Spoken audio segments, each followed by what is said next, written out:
புகார் அளிக்க வந்த மூதாட்டியிடம் மனுவை முறையாக படிக்காமலேயே முதியோர் உதவித்தொகையை தாசில்தார் நிறுத்தியது அதிர்ச்சியை ஏற்படுத்தியுள்ளது.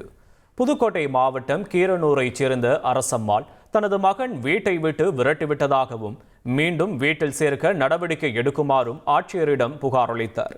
தொடர்ந்து ஆட்சியர் உத்தரவின் பேரில் புகார் மனுவை வாங்கி விசாரித்த வட்டாட்சியர் மனுவை முறையாக படித்து பார்க்காமல் சம்பந்தப்பட்ட மூதாட்டிக்கு முதியோர் உதவித்தொகை வழங்க முடியாது என கூறியுள்ளார்.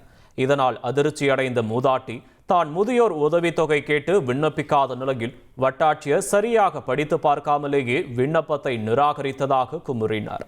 இதனால் கோபமடைந்த ஆட்சியர் தாசில்தாருக்கு நோட்டீஸ் அனுப்பியதோடு மனு மீது உரிய நடவடிக்கை எடுப்பதாக உறுதியளித்தார். இவங்களுக்கு முதியோர் உதவித்தொகை வழங்கப்பட மாட்டாது அப்படின்னு சொல்லி ஒரு ராங்கான இன்ஃபர்மேஷன் கொடுத்துருக்காங்க. இவங்களுக்கு 2 பசங்க இருக்காங்க, 2 ஏக்கர் நிலம் உள்ளது அப்படின்னு சொல்லி தவறான இன்ஃபர்மேஷன் கொடுத்துருக்காங்க. இவங்களுக்கு ஒரு பையன் மட்டும்தான் இருக்காங்க, 2 பொண்ணுங்க இருக்காங்க. இவங்களுக்கு 2 ஏக்கரும் கிடையாது. நாங்கள் கொடுத்துருக்க மனு முதியோர் பாதுகாப்பு சட்டத்தின் கீழே மனு கொடுத்துருக்கோம். ஆனால் இவங்களுக்கு முதியோர் உதவித்தொகை வழங்கப்பட மாட்டாதுன்னு சொல்லி ஒரு அலட்சியமான ஒரு பதிலை சொல்லியிருக்காங்க. அவங்க கடைசி காலத்தில் தான் வீட்டில் தான் இருக்கணும், அவங்களுக்கு மாதம் மாதம் மயம் பராமரிப்பு தொகை கொடுக்கணும்னு சொல்லிலாம் கொடுத்துருந்தாங்க. அதெல்லாம் மென்ஷன் பண்ணி ஆர்டிஓ காப்பி, கோர்ட்டு காப்பி எல்லாத்தையுமே மென்ஷன் பண்ணி தான் போன மாதம் 23ஆம் தேதி கொடுத்துருந்தோம். அந்த மனுவை தவறான ராங்கான இன்ஃபர்மேஷன் கொடுத்து நிராகரிச்சிருக்காங்க.